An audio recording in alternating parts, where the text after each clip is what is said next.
लालचंद जी हैं। लालचंद के दो लड़के थे और एक भाई था पवन कुमार और एक भतीजा था। ये एक ही परिवार के चार मगे सदस्य थे जो ये। सोमवार को हिमाचल प्रदेश के ऊना जिला में गोविंद सागर झील में मारे गए 7 युवकों के स्वजन व प्रशासन मंगलवार सुबह ऊना अस्पताल के बाहर पहुंचे तो माहौल गमगीन हो गया। स्वजन अपने बच्चों व भाइयों के लिए बिलखते रहे। पंजाब के मोहाली से प्रशासन सहित 7 एम्बुलेंस ऊना अस्पताल पहुंची। ऊना के क्षेत्रीय अस्पताल में 4 डॉक्टरों की टीम ने एक साथ 7 शवों का पोस्टमार्टम किया। सोमवार को बंगाना में गरीबनाथ मंदिर के पास झील में एक साथ 7 युवकों की डूबकर मौत हो गई थी। इस हृदय विदारक घटना में एक साथ 7 युवकों की डूबकर मौत होने से हर कोई सहम गया है। इस घटना में पंजाब मोहाली के बनूड़ की मीरा शाह कॉलोनी के वार्ड नंबर 11 के 7 युवक गोविंद सागर झील में डूबकर असमय ही काल का ग्रास बन गए। इस हादसे में लाल सिंह ने अपने परिवार के 4 सदस्यों को खो दिया है, जिसमें 2 बेटे, एक भाई और भतीजा शामिल हैं। एक बेटा 10वीं में था तथा दूसरा कक्षा 12वीं में पढ़ रहा था।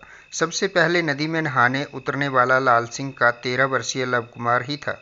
उसे अंदाज़ा ही नहीं था कि पानी इतना गहरा है। उसे बचाने के लिए उसका भाई रमन कुमार उसके पीछे गया, लेकिन वो भी डूब गया। उसके बाद चचेरा भाई और फिर एक एक करके सब डूबते चले गए। लालचंद के भाई ने बचाओ बचाओ की आवाज़ लगाई तो 8वां युवक भी नदी में उतर गया। 7 लोग जब पानी में डूब गए तो 8वें युवक ने भी नदी में छलांग लगाई, लेकिन उसको बचाने के लिए वहां खड़ी एक नाव की रस्सी फेंककर उसे वापस खींच लिया गया। इस तरह 8वें युवक को बचा लिया गया, लेकिन बाकी 7 लोग तब तक नदी में डूब चुके थे।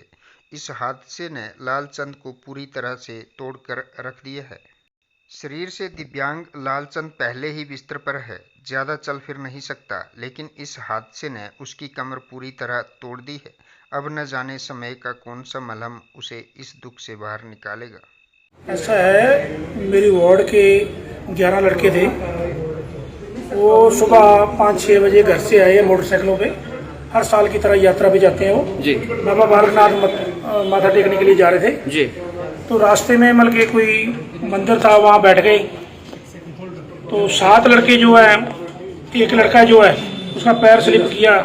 परमात्मा जाने, मैं तो मौके पे है नहीं था, पता ऐसे लगा भी पैर स्लिप किया, वो एक की मतलब मौत हो गई। तो उसको बचाने के लिए जो दूसरा परिवार का लड़का था वो उसने छाल लगा दी। एक दूसरे को बचाने के लिए एक वारी मतलब छाल लगाते गए और तो डूबते गए। जो 7वां लड़का था पवन कुमार, जिसकी उम्र 35 साल है, वो सियाना था, उसने मतलब शोर डाला। जो 4 बंदे थे, 11 टोटल थे ना जी।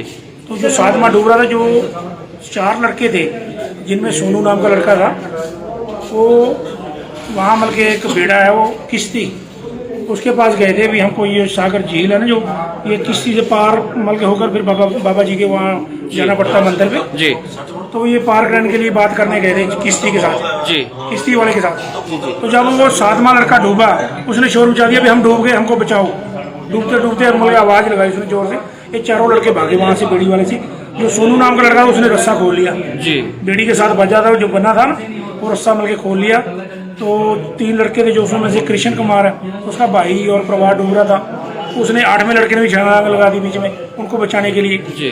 तो जब वो डूबने लगा, उसने मतलब के लड़का सोनू नाम के लड़के को आवाज़ लगाई भाई मैं भी डूब गया, सोनू बचाओ। फिर उसके पास रस्सा खोल के लाया था, वो सोनू नाम के लड़के ने रस्सा फेंका, तो जो 8वां डूब रहा था उसको बचा लिया, एक लड़के को। 7 डूब गए, 8 लड़के मतलब छलांग 8 बंदों लगाई थी, 7 मतलब जो बीच में रह गए, डेड बॉडी मिल गई है। नंदा जी, क्या रिश्तेदारियां भी आपस में थी इन युवाओं की? कोई भाई भी बताए गए हैं? ऐसा जो लालचंद जी हैं, लालचंद के 2 लड़के थे और एक भाई था पवन कुमार और एक भतीजा था। ये एक ही परिवार के 4 मतलब सदस्य थे जो ये इस हादसे में जिनकी मौत हुई। हाँ, जिनकी मौत हुई है। 2 अलग अलग, जो 3 है वो अलग अलग मतलब परिवारों के हैं, है उसी वार्ड के, उसी बस्ती के।